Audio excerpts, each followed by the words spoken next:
নমস্কার বন্ধুরা, আপনারা দেখছেন শানু ফ্যামিলি ব্লগ আর আমি হলাম সবিতা। আশা করি সবাই ভালো আছেন। তো আজকে রওনা দিতেছি একটা অনেক বড় লম্বা সফরে। উনকুটে দেখুম আর ওইদিকে ধর্মনগর যাবো, কি কি আছে ওইদিকে সব দেখাই। কারণ আমি ওইদিকে কখনো কোনোদিন গেছি না, এত বছর হয়ে গেছে গা, অর্ধেক বয়স গেছে গা, যেতে পারছি না। তো আজকে রওনা দিলাম। তো যাইতে যাইতে পুরাটা সফর আপনার সঙ্গে অবশ্যই শেয়ার করুন। তো চলেন যাওয়া যাক। বইয়া গেলাম গা গাড়িতে, রওনা দিয়ে লাইলাম সেই যাই যেই জায়গাতে যাবো সেই জায়গার উদ্দেশ্যে রওনা দিয়ে লাইলাম। আর আমরা চালক দেখেন গাড়ি চালাতেছে মোটামুটি ভালোই, কিন্তু অনেক চিন্তিত চিন্তিত আছে, কারণ রাস্তাটা বলে বেশি একটা ভালো না। আর যাওয়ার পথে যেই এত সুন্দর আকাশ আর এত সুন্দর পরিবেশ দেখে তো আমি মুগ্ধ হয়ে গেছি। আর আগে পরিবেশটা একটু দেখাই। তো যেই জায়গাতে যাবো ভাবতেছি আজকে যদি ওই জায়গাতে নাও যেতাম পারি তাতেও কোনো অসুবিধা নেই, কারণ এত সুন্দর এখানে ভিউটা। ভিউটা দেখতেই তো মন জুড়াই গেছে গা। আর ও আকাশটা যেমন লাগে একদম রং তুলি যেমন লাগে আইকা রাখছে, মনে হয় যে শিমুল তুলা আকাশে উঠতেছে, যদি ধরতাম পারতাম হাত দিয়া কত সুন্দর হইতো। এরা দেখতে হইতো একদম সম্পূর্ণ মন মন জুড়াই গেছে গা। আমি তো অন্য জায়গাতে ঘুরতে গেলে গেছি, না গেলে না গেছি, নাহলে দরকার হইলে এমনি আই পড়ুম, কোনো অসুবিধা নেই। তো যাইতে যাইতে আমরা আর খিদা লেগে গেছে গা, তো ভাবলাম যে না একটু টিফিন টিফিন করে লাই। তো টিফিন করার উদ্দেশ্যে একটা জায়গাতে নামে গেলাম গা, যদি ওই জায়গাতে আজকে লই আমি 3 দিন এই দোকানে খাইতেছি। তো এই যে তরকা দিয়া পুরি খুব টেস্টিও তার এখানে। তো আজকে খাইতে বইয়া গেলাম গা। তো যদিও অন্যদিন খাইতে যেমন হয় আজকে ঠিক তেমন হয়েছে না, কারণ মরিচটা একবারই হয়েছে না। তবু ভালোই হয়েছে, মোটামুটি ভালো হয়েছে, একবারে খারাপ হয়েছে না। ওখানে আরামসে খাওয়া দাওয়াটা কমপ্লিট করে লাই, কমপ্লিট করে আবার ওনা গেলাম, টিফিন করে বাইরে গেলাম গা। আবার আজকের সফর শুরু।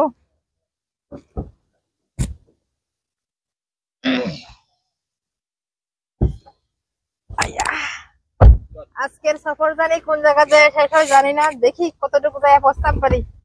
ও আকাশটা দেখা আমি একবারে মুগ্ধ হয়েছি গা। এত সুন্দর লাগতাছে, কিতা কইতা, মানে যেমন রাস্তারই সুন্দর লাগতাছে এমন আকাশটা সুন্দর লাগতাছে। মানে দুটা মিল্লা যেমন লাগতাছে এখানে কি কইতাম, মানে কই আছি আমি নিজেও কইতে পারতাম না, এত সুন্দর লাগতাছে। মনে হইতাছে আমি এখানে গাড়িতে বয়ে কোনো স্বপ্ন দেখতেছি, খুব সুন্দর স্বপ্ন দেখতেছি, আকাশে আমি উঠতেছি এমনই লাগতেছে। হঠাৎ একটা জায়গা তাই দেখেছি কিনা সুপারি গাছ, শুধু সুপারি গাছ আর সুপারি গাছ, সব দিকে শুধু সুপারি গাছ। তো দেখে নামা গেলাম গা। আমি কই না, এত সুন্দর একটা ভিউ, এখানে তো কয়েকটা ছবি যদি না তুলি তাইলে তো লস হয়ে যাবো গা। তো সেই উদ্দেশ্যে নামা গেলাম গা। নাইমা এখানে পাইলাম এক ভাইরে। তো এই জায়গা যাওয়ার পর প্রথম আমার কোনো ফলোয়ার পাইলাম, কিন্তু দুর্ভাগ্যবশত আমার মাইকটা ওনার ছিল, যার কারণে কথা বলতে পারছি না। তো তার সঙ্গে কথাবার্তা কইলাম, খুব ভালো লাগলো, অসংখ্য ধন্যবাদ যে এইখানে আইও আমারে কেউ চিনছে। আর এই যে ভিউটা আমি একটু ভালো করে দেখাই, ভিউটা দেখে আমি মুগ্ধ হইলে অ্যাকচুয়ালি এখানে নামলাম নাইলে শুধুমাত্র কয়টা সুন্দর সুন্দর ছবি তোলানোর লেগে এখানে নামছি। এত সুন্দর সুন্দর জায়গা, আবার কবে না কবে আই। তো যার কারণে ওটা ছবি টবি তুললে নিলাম। এত সুন্দর সুন্দর জায়গাতে আইছি, যাইয়া যদি কয়েকটা ছবি ছাড়তাম না পারে তুলে আইছিলে, এত পরিশ্রম করে যে আইলাম, তো আওয়ারও একটু লস হয়ে যাবো। এই লেগে আমি কই না, ঘোরাঘুরি সে পরে আগে ছবি তুললে একবার মোবাইলের মেমোরি ফুল করে দরকার হলে মোবাইলে একদম জাম হয়ে যাবে। আমরা আছি ওখানে সাইদা ছড়া, আর এখানে নামলাম খাওয়ার লাগা, দেখলাম যে একটা হোটেল, আমি কই না আজকে একদম সম্পূর্ণ গ্রাম্য পরিবেশ একটা হোটেল আছে, দেখলাম ভালো লাগলো, আমি কই এটার মধ্যে খাওয়া দাওয়া কইরা যাই। আর ভিতরে ঢুকে দেখলাম যে খুব ভালো লাগতেছে, খুব সুন্দর একদম পরিষ্কার।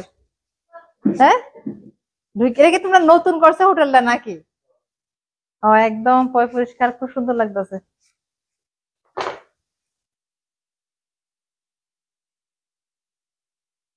আর দোয়ার জলও আছে পেছনে যেতে, সাবানও আছে একটু ধরতে। ও একদম হোটেলটা খুব ভালো লাগতেছে দেখতে, এত পরিষ্কার।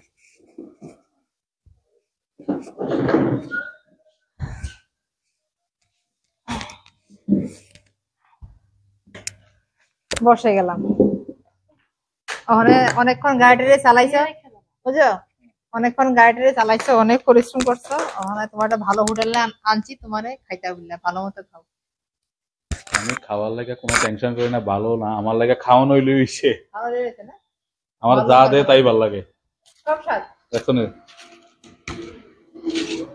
থালিও কিন্তু খুব সুন্দর। খাইতে বইয়া গেলাম গাছে, খাইলাম কিটা দিয়ে এখানে নাই কই, আমি আজকে নিরামিষ খাইছি। আমি কই না নিরামিষ আর গোদক দিয়ে খাবো, কারণ তারা যে গোদকটা না, গোদকটা ভীষণ টেস্টি হয়। তো যার কারণে আমি কই না, গোদক তো আমার এমনিতেও প্রিয়, তাহলে গোদক দিয়ে খাই। তো খাওয়া দাওয়া কমপ্লিট করে বাইরে হয়ে গেলাম গা। এরপর আবার যখন কিছুখানি গেলাম দেখলাম যে এই জায়গাটা এত সুন্দর লাগতেছে।